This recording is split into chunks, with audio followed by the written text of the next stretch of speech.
Hi, this is MIcornus Phokane, the leader and the founder of Church Governance Solutions.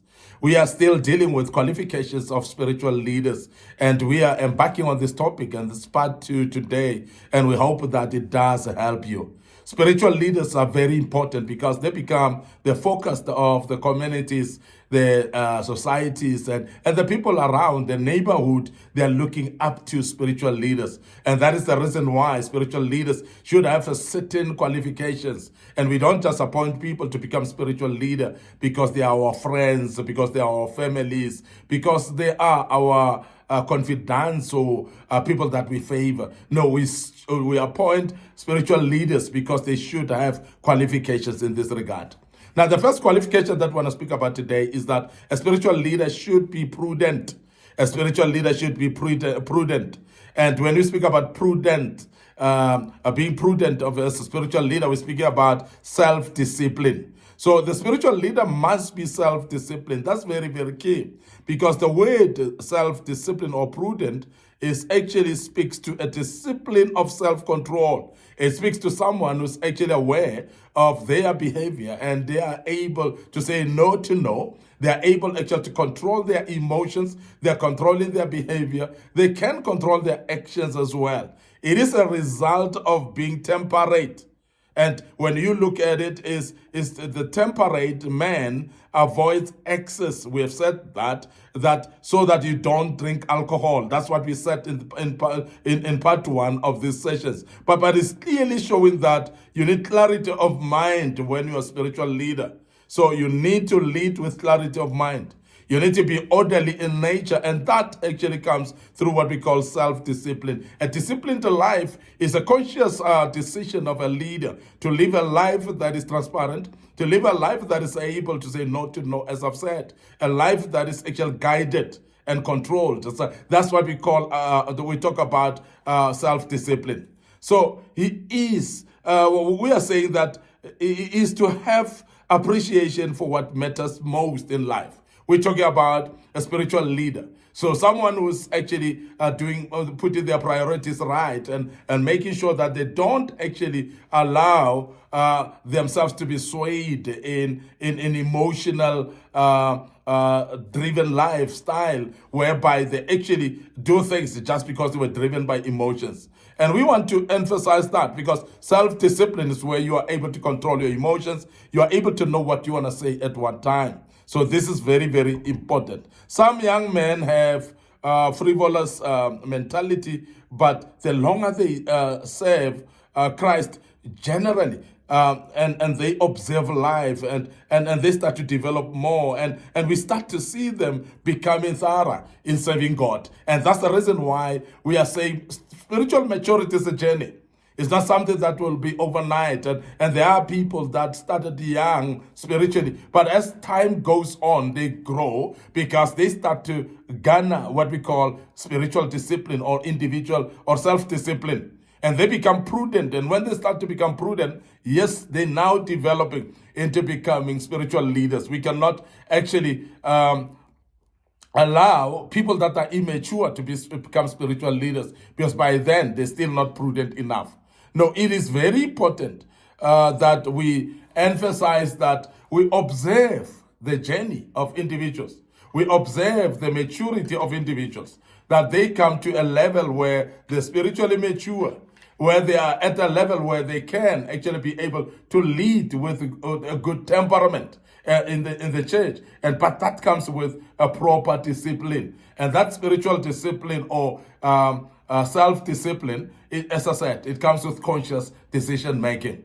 And it's a process because there are many people that will say, I'm still struggling with this area of my life in discipline. But when you speak about spiritual leader, it must be that you have conquered all the demons around your life when it comes to discipline. And you become then a leader that will be without reproach. And we have said that above reproach, we have said that earlier in the part 1, whereby someone is actual self-discipline to a level of being a role model in the community and to the people around them. It's very, very important that we emphasize that as well. Now, the other qualification of a spiritual leader is what we call the person must be respectable. The person must be respectable. So we speak about when someone is well organized in their lives. Now, well organized people are actually able to attract the people to take a leave at their life and follow them as they walk, and then be able actually to become exemplary to the people. Now, we realize that it comes from the root word cosmo when we speak about the word respectable, because it's called it's called cosmios, and which is actually coming from the word cosmo, which is its general sense refers to interplay between human, divine, and satanic values as well. So we're talking about here that when we talk about the confusion among somebody who seems to be living a life that actually bounces between godly life and satanic life, then you become disorganized. When we talk about then respectable, we talk about somebody who is in line with a certain lifestyle. If the pattern of your life is that which of God, we are believing strongly that you will be respectable in that manner because you are known of who you are. There are people that bounces between two lives. They become amphibian in nature, in the approach of their lives, where they live double life. Now, that double life, then they make one not to be respectable at all. And organizational skills becomes poor as well, because you don't know for which line of life you're organizing for. This is very, very important. So we always emphasize that the ministry is no place for a man whose life is continually continually being confused or continually in confusion, whereby you're not well organized, you don't know what you want to do. We don't know whether you're coming or going. So in that regard, you cannot be a spiritual leader because you are going to confuse the people. And therefore, it is very important that when we speak about being organized, it means that you've got accomplished plans and direction, where people can actually know what you're planning in your life. People can know as well the direction that you're taking, and people can be able to follow you. So that must be developed in very organized activities of lifestyle, where people can trace how organized you are in doing things. And there are some indicators that are very common when you look at organized person. Things like punctuality, for instance, being able to keep time.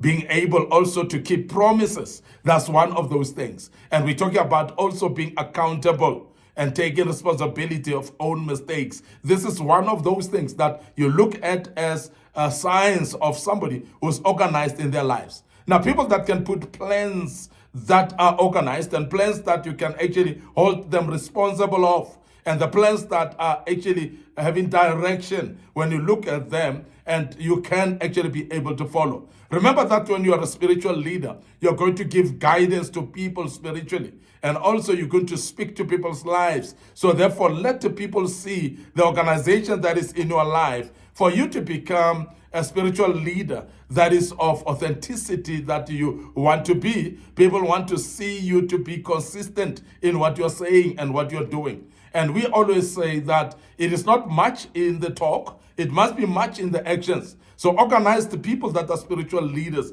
they are actually not speaking much, they are actually acting more. They are actually showing things in actions than those things that they speak. And we have had people that will say, don't look at me, what I'm doing, listen to what I'm saying. It should not be so when it comes to spiritual leader. When we talk about being organized and being respectable, it must be that your action speaks louder than your words. And when your actions speak louder than your words, when your words are being ventilated as well, people are able to follow you based on the words, because they have seen that every time you speak, your words are related to your actions as well. So this is very, very important. And we must actually emphasize that spiritual leadership must be somebody who is respectable by all men. Now, when we speak about the respectable, we speak about not only being respectable within the domain of the leadership of the church or within the members of the church, we're speaking about the community as well. They must be able to recognize you and respect you. And I've seen many men who have difficulty in ministering effectively because they couldn't get their lives in meaningful order. Because when your life is not in meaningful order, not many people will take you as authentic. Not many people will actually respect what you're saying, because people, as I said, they want to see at your actions. When your life is in order, it speaks volumes. It actually ministers or ahead of you more than even what you are saying with your mouth. And this is very, very important. So in other words, those people that don't have their lives in meaningful order, you find that they couldn't concentrate on a task or even a systematically set and accomplished goal. So everything that they do, they touch here, they leave, and they, without finishing that, they move on to something else. There's no order in their lives. And when there's no order in your life, you cannot set goals and drive them. Because if there are no goals set and driven, then you are living in disorder, and that disqualifies you from spiritual leadership. Because spiritual leadership needs somebody who is orderly in nature, somebody who's well organized, and everything that they do, they set pace with their goals that they set, and they follow those goals to the latter. They put up plans and follow those plans as well to the latter. And that's very important that we speak about organizational skills in regards to spiritual leader. So you need to be spiritually or organizationally organized as an individual, and your life must be organized. Your environment must be organized as well for you to become a spiritual leader. And that's very important that we emphasize that. And I believe strongly that we are going to look at that as we appoint leaders in our churches to become spiritual leaders. Those people need to be respectable, and they need to be well organized in their lives. We want to end up here today. Your host, MIcornus Phokane. I'm the leader and the founder of Church Governance Solutions. I hope that you are learning quite a bit out of this. This was part 2 of this great topic, and we will deal with part 3 tomorrow. And I want to also refer you to our social media platforms, our Facebook page, Church Governance Solutions, and our Facebook page, MIcornus Phokane as well. So please follow us there, like those pages, and click notification buttons as well. Don't forget our YouTube channel is under Young Men Empowerment Forum. We urge you to subscribe to our YouTube channel, and we urge you also to click notification buttons that you are notified when we posted other videos of this kind. Don't forget our TikTok account as well, very buzzy and ready for you. It is under MIcornus Phokane. So please follow us on our TikTok account, and make sure that you do share our platforms with other people that may be interested in listening to us. And I believe strongly that you will do, and we will see many people following us because you have shared these platforms to them. And we want to check out right here until we meet again in part 3. May the good Lord bless you, and allow me to say cheers for now.